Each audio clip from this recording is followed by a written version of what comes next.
The AP Top 25 poll has been released and we are under 2 weeks away from kickoff on the 2025 college football season. So with that, here's my prediction for what the top 25 will look like by the end of the season and how the college football playoff will subsequently play out. At number 25, I have the Tulane Green Wave. This program has been built into a group of 6 powerhouse over the last several years, and going into last season, they were one of the favorites to claim that 5th conference champion automatic bid to the college football playoff. While that didn't happen, they did reach as high as number 17 in the college football playoff rankings and were knocking on the door until their loss to Memphis. While they lose Darian Mensah to Duke this season, they have found arguably a better replacement in BYU transfer Jake Retzloff. While there could be some early growing pains as he was a late addition and hasn't had the same time as some other quarterbacks to get acclimated to his new team, I don't think it'll be enough of an issue to deter them long term, and I still see them finishing ranked and winning the American. Next at number 24, I have the Kansas Jayhawks. Last season was a major disappointment for them, and while they were able to finally get a fully healthy season from Jalen Daniels, it ended up being the worst of his career. Additionally, they struggled to close out close games as they saw a 5-game losing streak from September to October where they lost all of those games by an average of less than a touchdown. They bounced back with a win after that, but then lost a nail-biter to number 16 Kansas State by just 2 points this time. All this goes to show that they had a very talented team last season, but just got a lot of bad bounces. They won 3 straight games against ranked opponents in November, beating number 17 Iowa State, number 6 BYU, and number 16 Colorado. Losing Devin Neal and Luke Grimm is going to hurt, but if you've followed my accounts for a while now, you know I'm a major believer in Jalen Daniels. When he's at his best, this team is nearly unstoppable. Last year is one I'm willing to mark down as a fluke and potentially even the byproduct of his injuries in the previous 2 seasons. I think he'll rebound nicely now that he has a healthy year under his belt, and if their defense can take a step forward, they'll be a sneakily good team. Up next at number 23, I have the Tennessee Volunteers. I'm glad they were able to find a replacement for Nico in Joey Aguilar, and while I'm rooting for them to get the better of that exchange, I don't have the confidence to bet on it. Aguilar had a great season at App State in 2023, and while I would have said he's ready to make the jump to a higher level then, I wouldn't say that after the season he put up in 2024. He threw for 700 less yards, 7 less touchdowns, and 4 more interceptions, while his team finished 5-6 and missed a bowl game.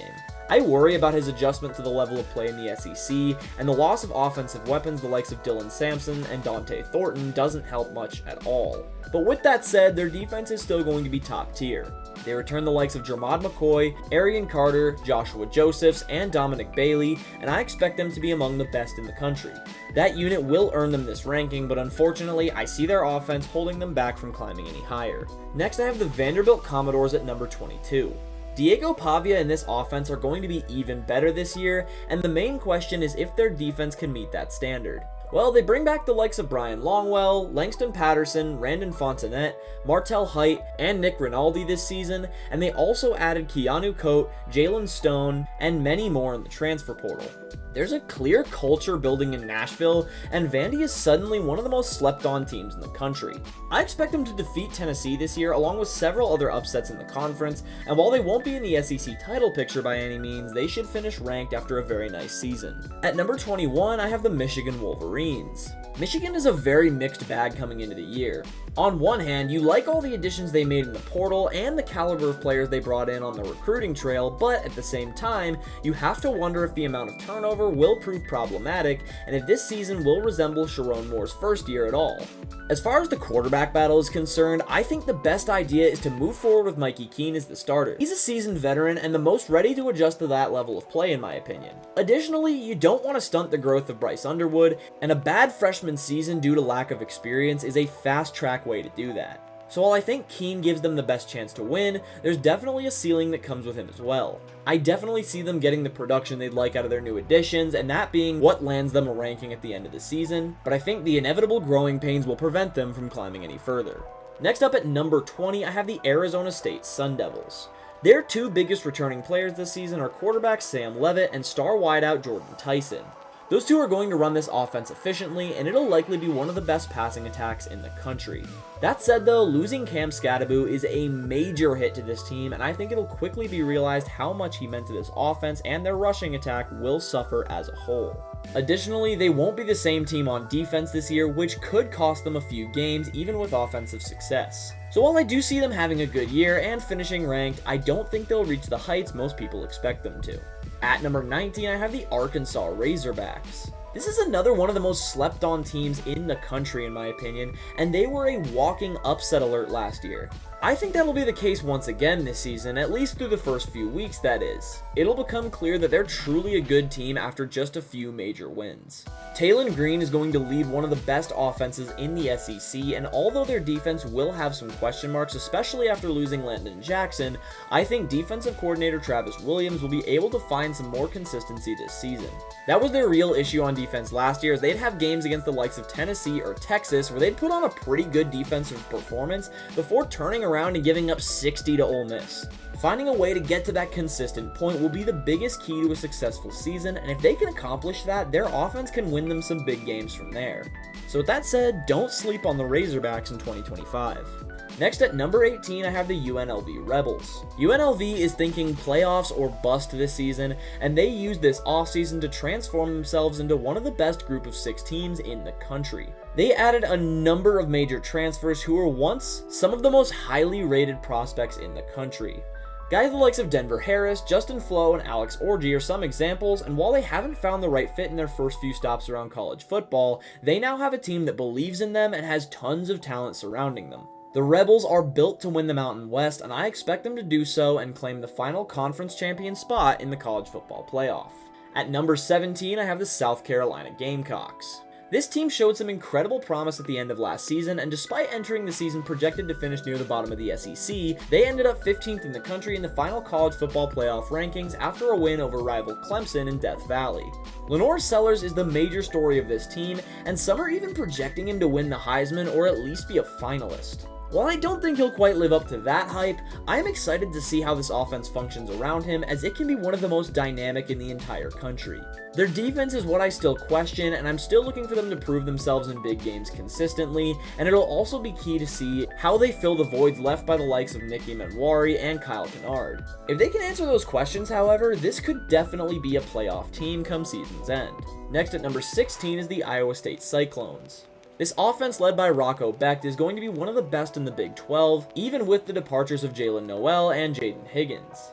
I still expect them to chuck the ball at will, and if Carson Hansen can take a step forward in that run game, that'll become a vital weapon for them to turn to on a weekly basis. Once again, I do question their defense, but I love their secondary, and I don't feel like they'll need a ton of production from their pass rush to perform at a high level. I think their Week 0 matchup in Dublin against Kansas State will give us a good look at this team's identity, and while I don't expect them to win, if they are able to pull it off, I think it'll only be up from there for the rest of the season.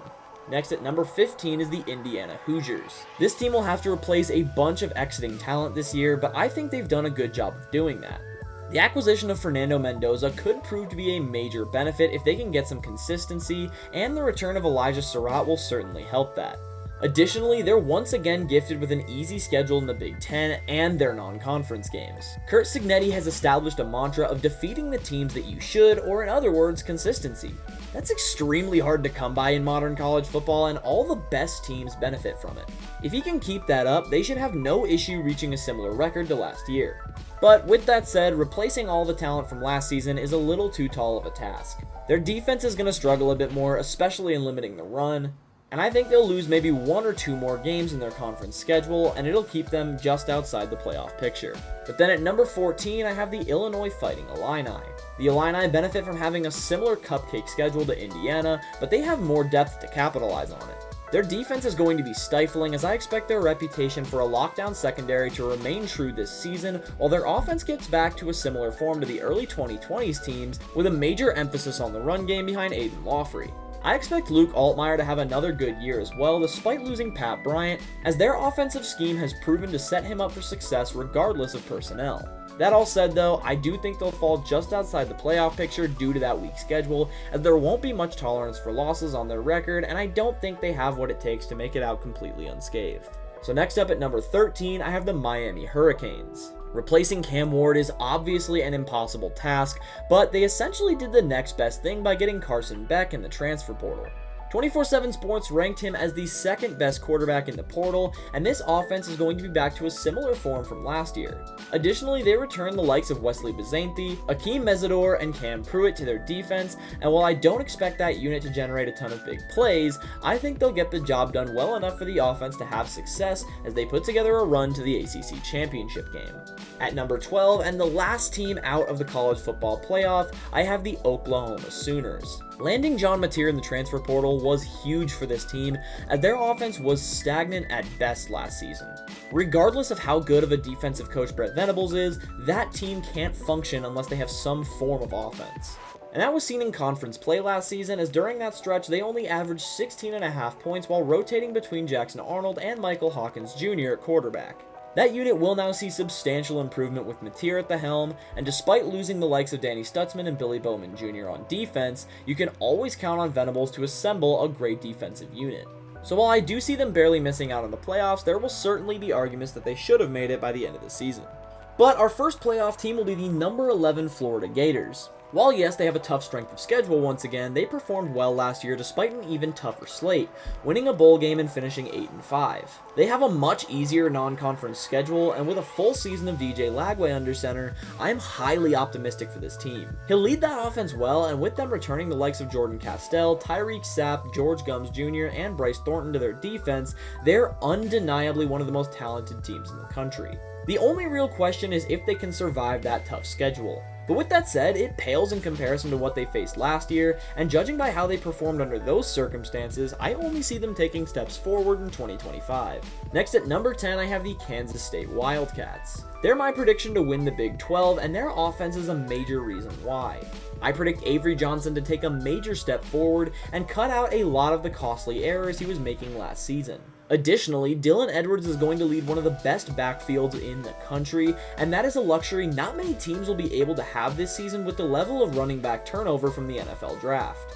This offense is designed to break teams' wills over time, a perfect fit for the top of the Big 12. They need to find some more consistency from their defense, as last year they were a mixed bag and it was kind of impossible to predict what version of them you'd get on a weekly basis. For example, they'd hold teams like BYU and Arizona, who are known for their offenses, to single digits while giving up 27 points to the likes of Tulane and Kansas, and then 41 in their bowl game against Rutgers, who sat star running back Kyle Monangai for that game. If they can play at their best more consistently, they'll be one of, if not the best unit in the Big 12, and the Wildcats' record will reflect that.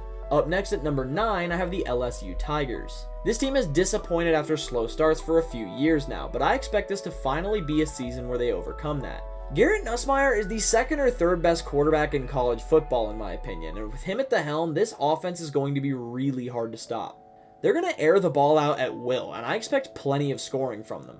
The one question that remains, and has for the last few years, is if their defense can meet their expectations. Everyone has been waiting for Harold Perkins and this unit to make that leap forward and be on par with the rest of the SEC's top defenses, but they continue to fall short every year. Part of it has been injuries, and part of it has been scheming issues, but in year 2 of Blake Baker as defensive coordinator, the latter should be off the table in theory. They've had a full year in his scheme now, so this season will tell if he's the answer for that unit or not.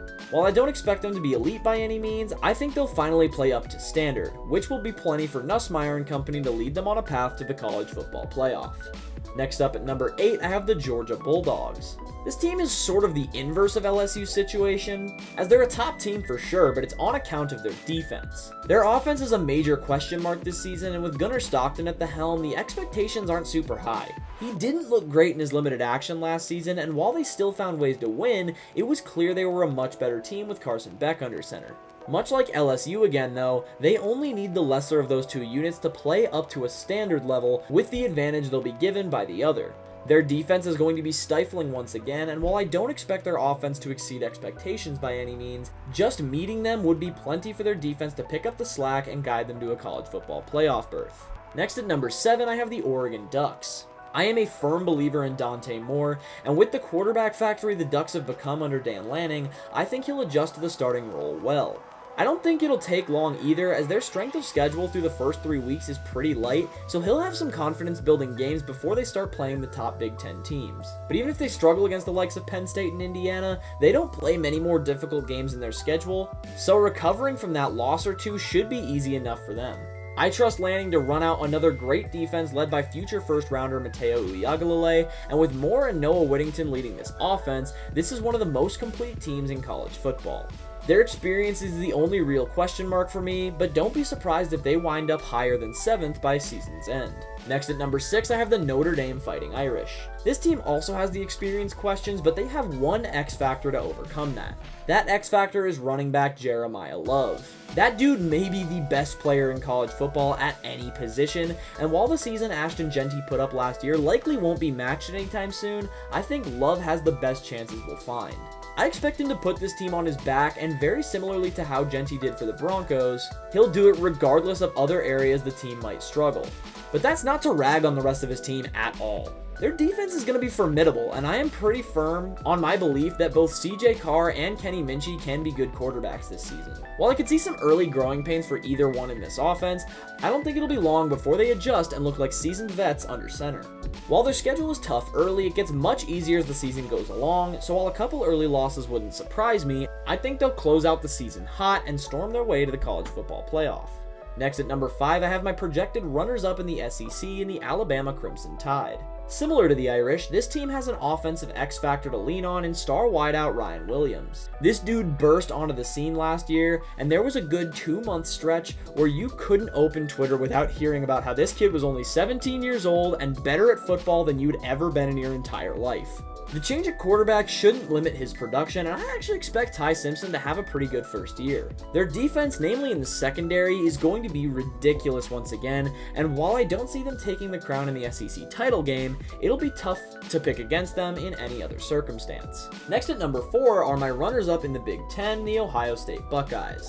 The third straight team with an X-Factor player landing them here may have the only one who I'd put on the same level or above Jeremiah Love. That man is Jeremiah Smith, and despite only entering his sophomore season, he's probably the most NFL-ready wide receiver in college football. They also have some major turnover to worry about this season, but with him in their offense and the highly touted recruits they have taking over, I think they'll be just fine. Their defense will once again be a brick wall, and as long as Julian Sayin can adjust well to the starting role in their offense, this team will have very few holes. And up next at number 3 is my SEC champions in the Texas Longhorns. This team differs from the previous 3 in the fact that they aren't going to rely on just one player. Rather, they are one of the most deep and complete football teams in the entire country, which is a much more reliable formula in the long term. Even though I expect Arch Manning to struggle early in the year, the Longhorns' stout defense and run game will easily pick up that slack. It's hard to tell how they'll do in their opening game in Columbus against Ohio State, but at the very worst, it'll prepare them early for the rest of the tough schedule. This team is built for a long season, and while I do see an upset or two being what lands them at number 3, I still expect them to weather the storm against Bama in the SEC title game and clinch themselves a first-round bye in the college football playoff.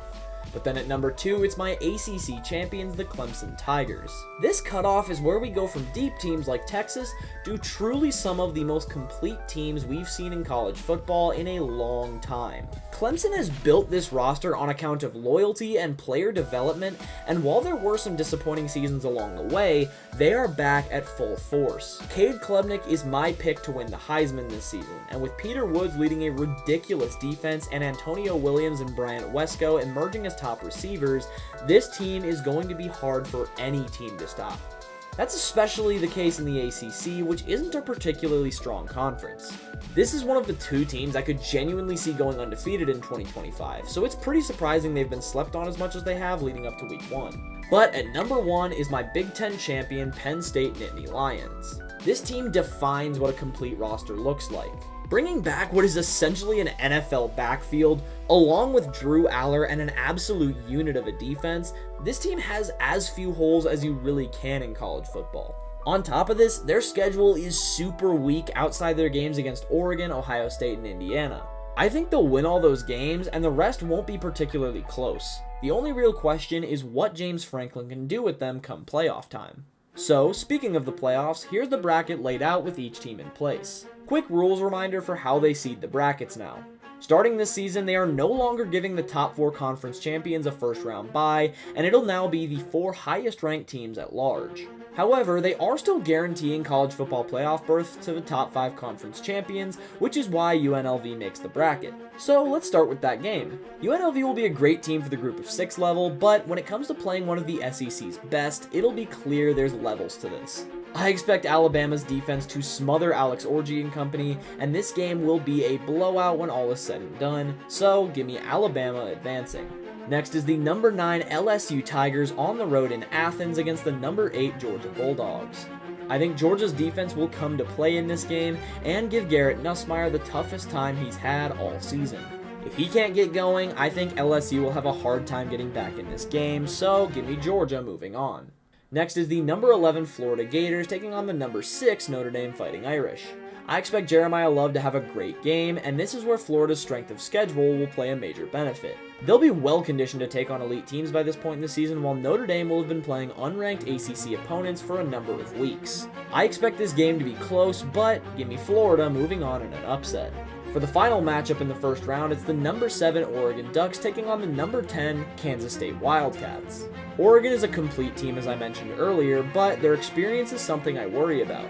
I expect that to be a major issue in the playoffs, and with Kansas State's offense designed to slowly wear down the will of the opposing team, it's the perfect storm for another upset, so give me the Cats moving on.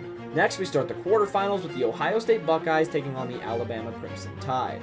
This is another scenario where I feel like the strength of schedule will play a huge role.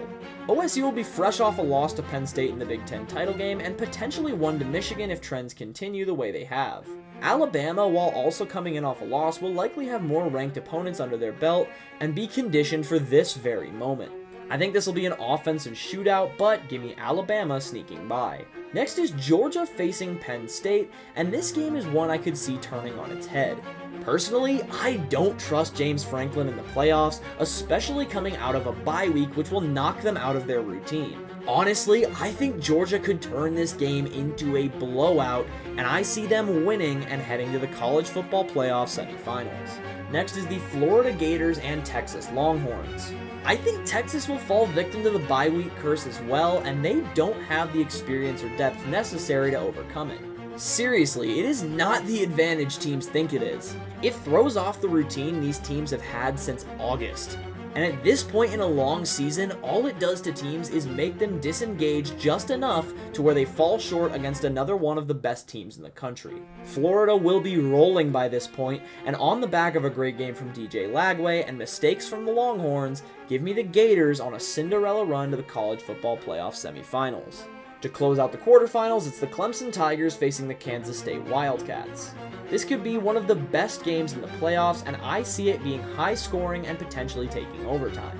That said though, the experience and depth I mentioned as an issue for Texas is a major benefit for the Tigers. They are the team that most fits that mold, and I expect them to pick right back up where they left off in the ACC Championship. So with that, give me Clemson heading to the semifinals. Up next is the Alabama Crimson Tide facing the Georgia Bulldogs in the semifinals. This game will encompass all that hard-hitting SEC football is about, and it'll be a dogfight down to the final whistle. I honestly see it being a pretty low-scoring game, and one big play could be the deciding factor.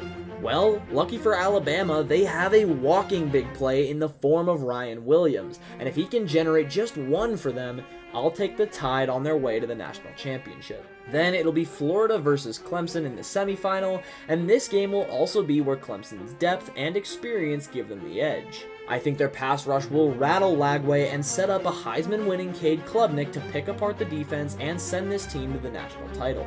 So here we are, the 2026 National Championship between the Alabama Crimson Tide and the Clemson Tigers. It's a rematch that brings flashbacks to the late 2010s, and I don't expect this game to fall short of that precedent at all.